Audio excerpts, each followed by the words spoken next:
Chapter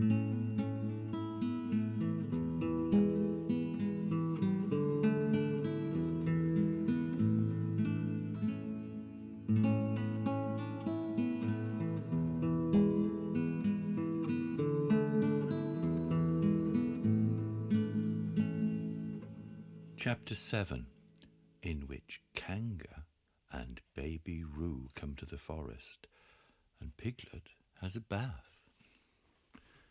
Nobody seemed to know where they came from, but there they were in the forest, Kanga and Baby Roo. When Pooh asked Christopher Robin, "How did they come here?" Christopher Robin said, "In the usual way, if you know what I mean, Pooh." And Pooh, who didn't, said, "Oh."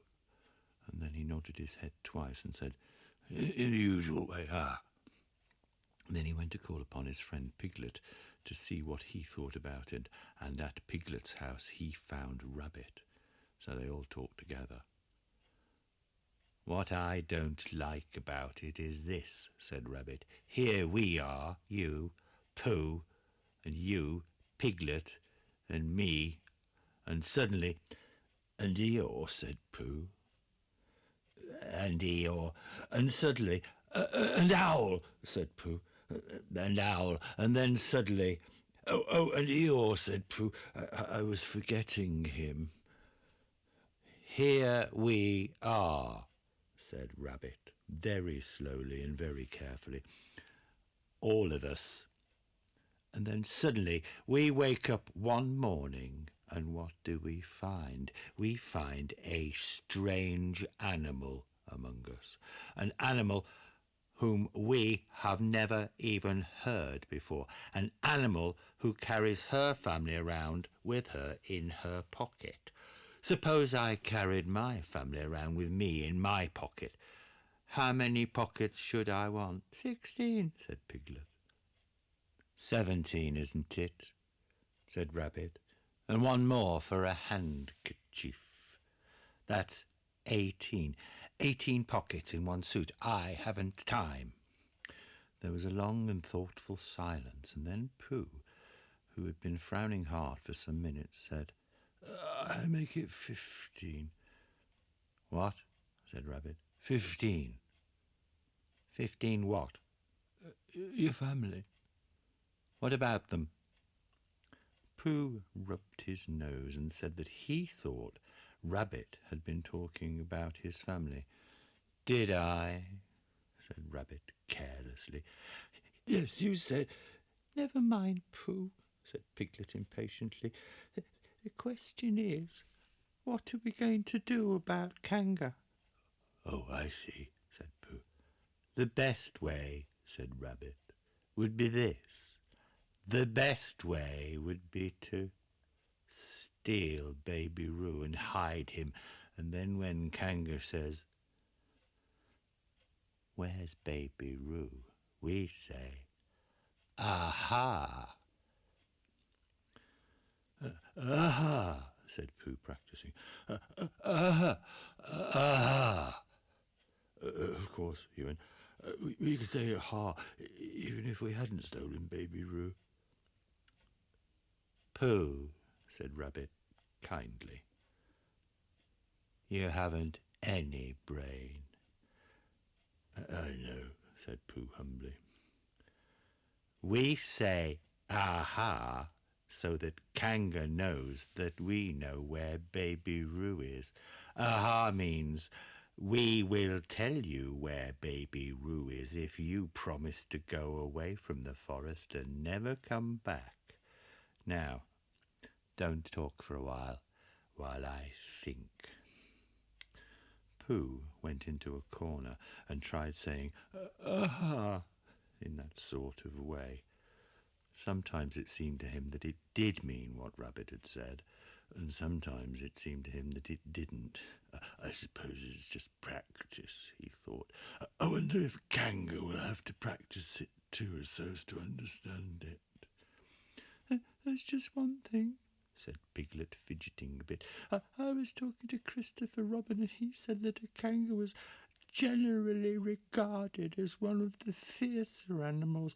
I'm not frightened of fierce animals in the ordinary way, but it is well known that if one of the fiercer animals is deprived of its young, it becomes as fierce as two of the fiercer animals, in which case, aha, is perhaps a foolish thing to say.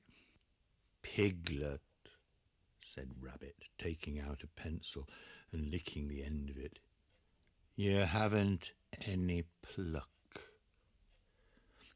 It's hard to be brave, said Piglet, sniffling slightly, when you're only a very small animal.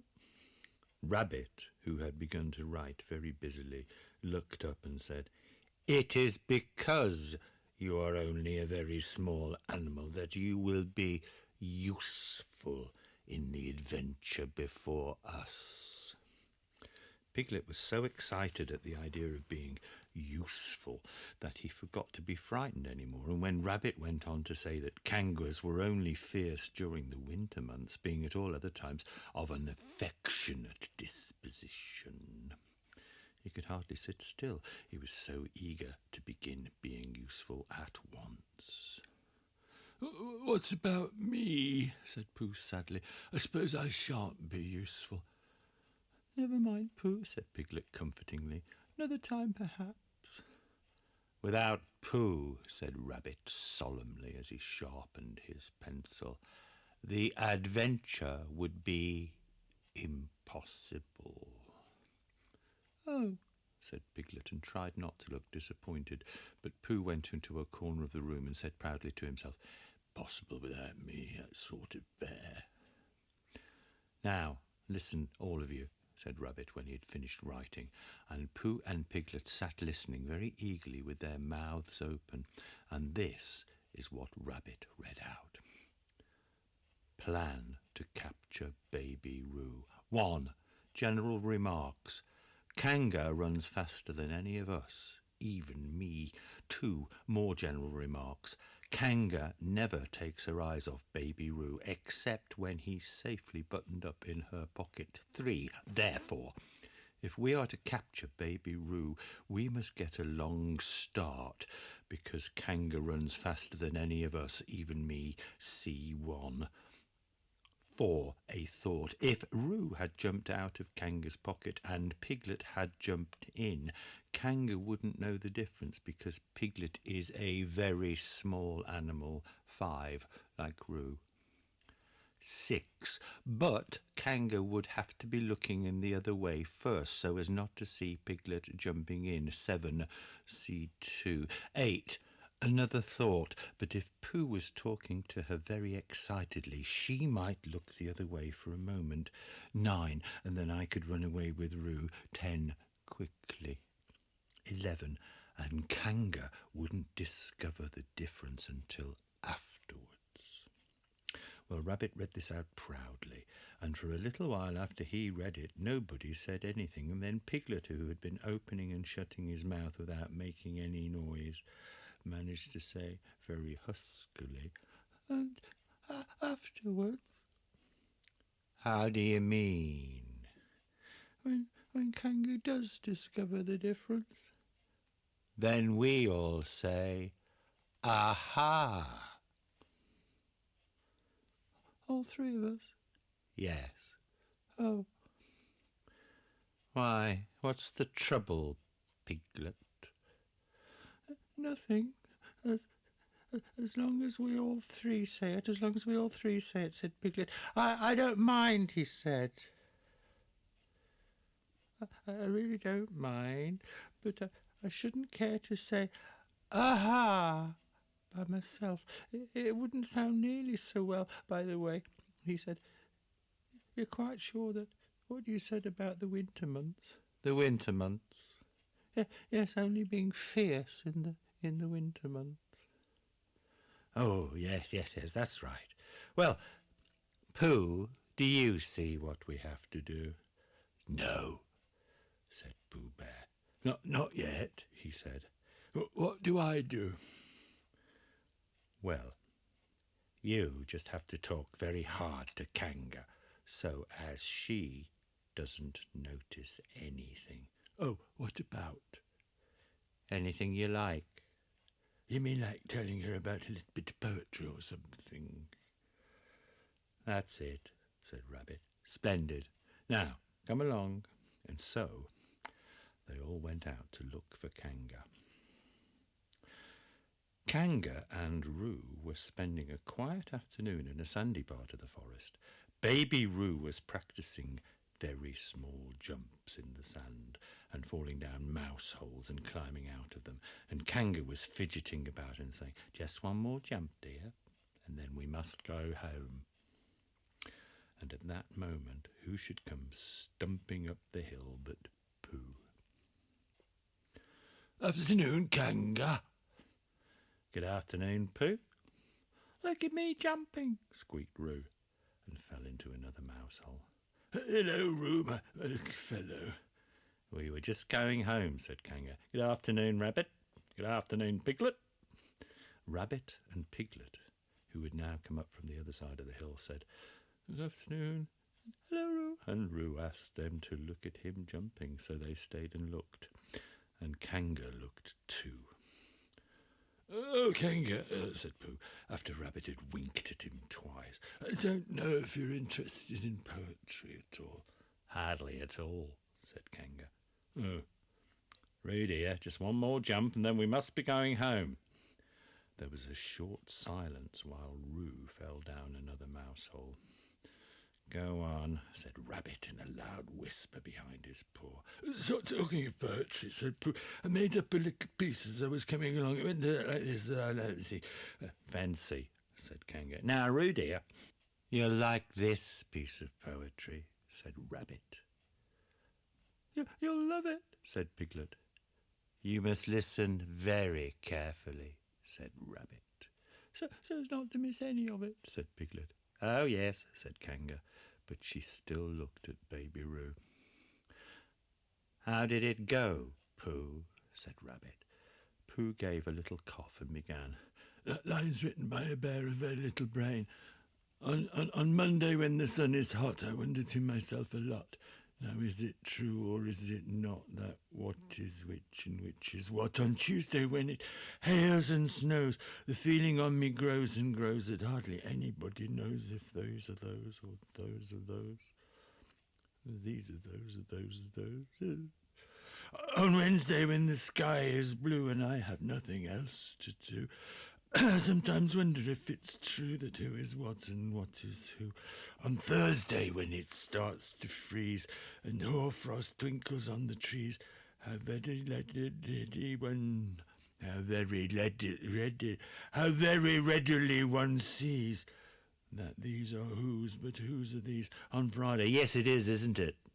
said Kanga, not waiting to hear what happened on Friday. "Just one more jump, Roo dear, and then we really must be going." Rabbit gave Pooh a hurrying up sort of nudge. "Talking of poetry," said Pooh quickly, "have you ever noticed that tree over there, right over there?" "Where?" said Kanga. "Now, Roo." "Right over there," said Pooh, pointing behind Kanga's back. "No," said Kanga. "Now jump in, Roo dear, and we'll go home."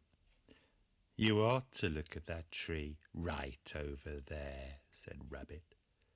"Shall I lift you in, Roo?" And he picked up Roo in his paws. I could see a bird in it from here," said Pooh. "Or is it a fish?" "You ought to see a bird in it from here," said Rabbit. "Unless it's a fish." "It isn't a fish, it's a bird," said Piglet. "So it is," said Rabbit. Is it a starling or a blackbird?" said Pooh. "That's the whole question," said Rabbit. "Is it a blackbird or a starling?"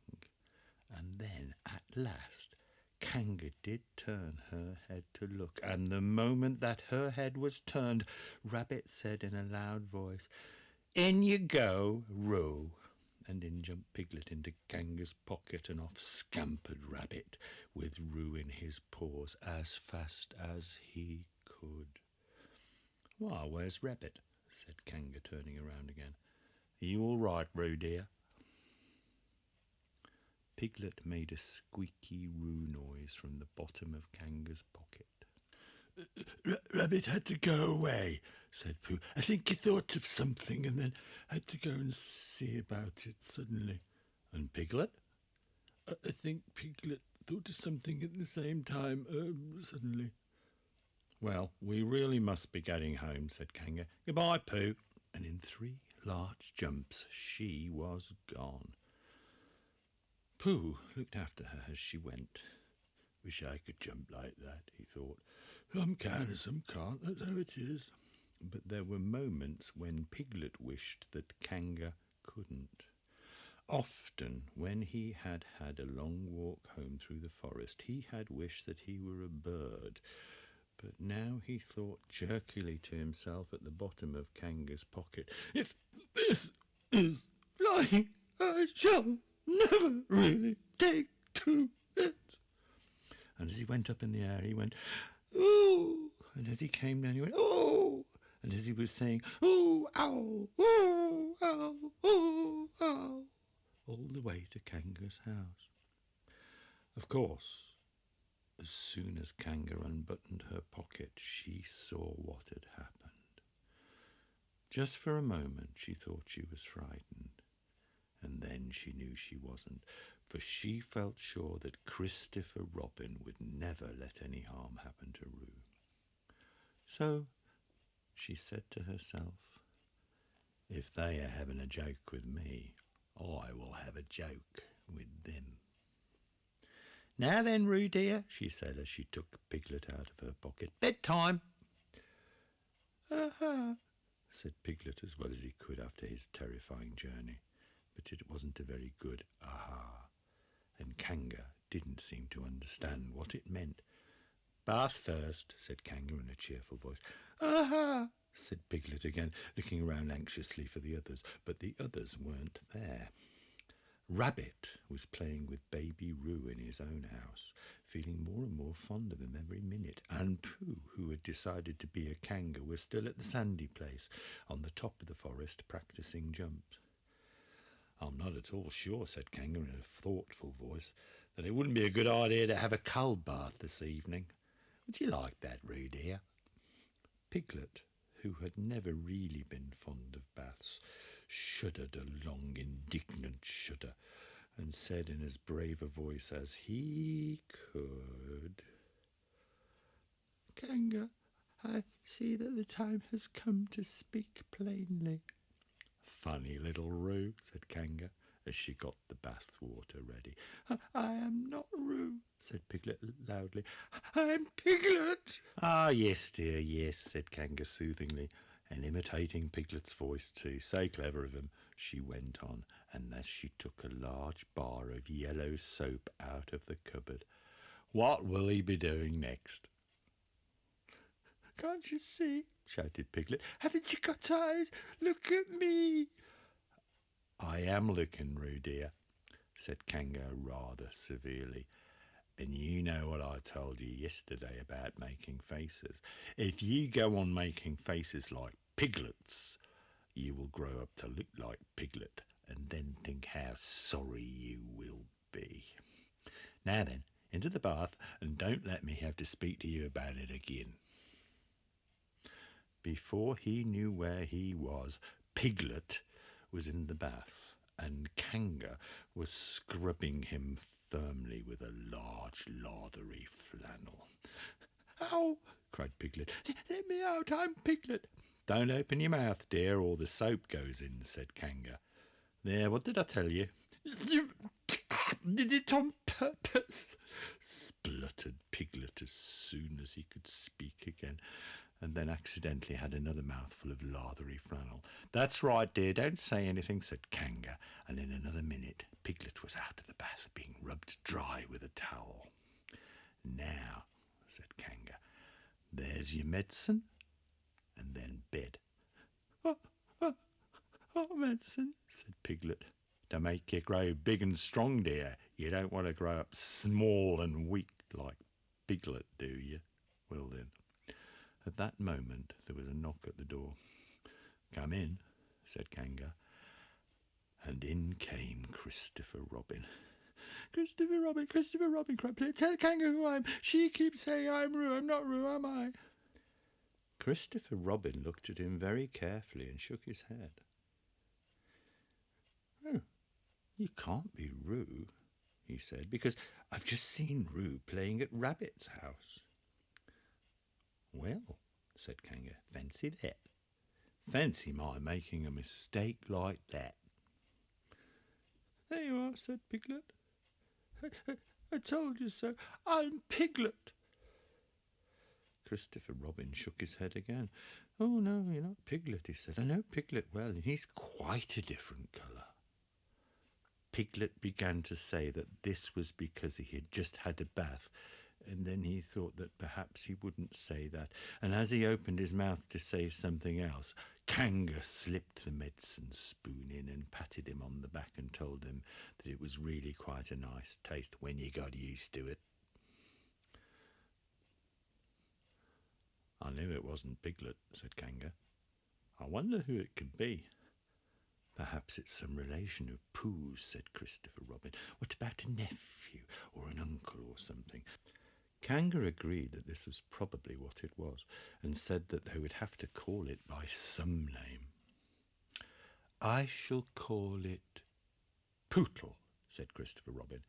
"Henry Pootle for short." And just when it was decided, Henry Pootle wiggled out of Kanga's arms and jumped to the ground. To his great joy, Christopher Robin had left the door open. Never had Henry Pootle Piglet run so fast as he did then, and he didn't stop running until he had got quite close to his house. But when he was 100 yards away, he stopped running and rolled the rest of the way home, so as to get his nice own comfortable colour back again. So Kanga and Roo stayed in the forest, and every Tuesday Roo spent the day with his great friend Rabbit, and every Tuesday Kanga spent the day with her great friend Pooh, teaching him to jump, and every Tuesday Piglet spent the day with his great friend Christopher Robin, and so they were all happy again.